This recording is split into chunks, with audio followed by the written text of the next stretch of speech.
Jelaskan terkait Tuhan ada di mana?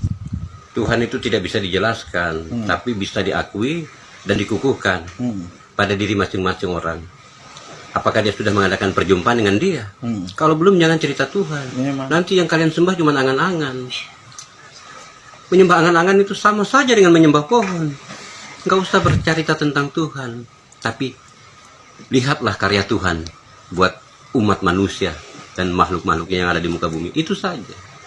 Alam ini membuat kita mengerti apa artinya sebuah kehidupan.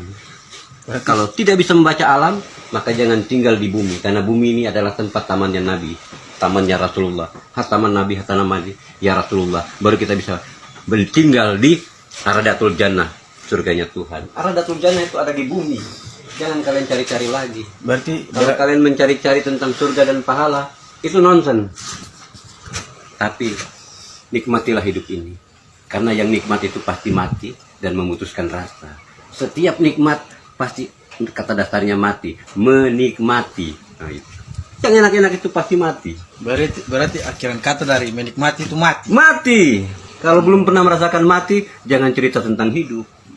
Kalau mau hidup, mati dulu. Berarti saya perlu mencari tahu tentang keberadaan Tuhan. Tuhan tidak perlu dicari. Betul. Dalam setiap sendi-sendi kehidupan manusia, Tuhan sudah selalu ada. Tanpa Tuhan maka tidak ada kehidupan.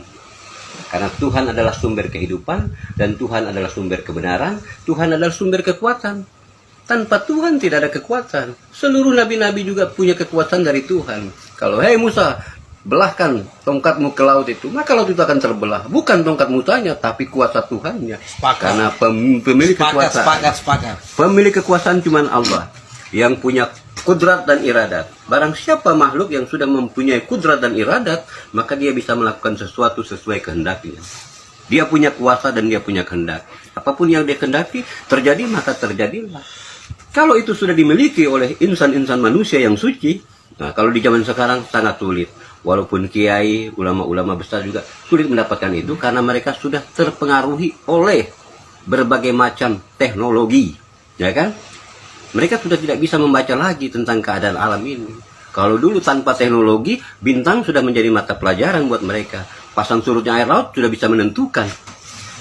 Panas teriknya musim hujan atau segala macam. Itu bisa ditentukan dari pasang surutnya air laut.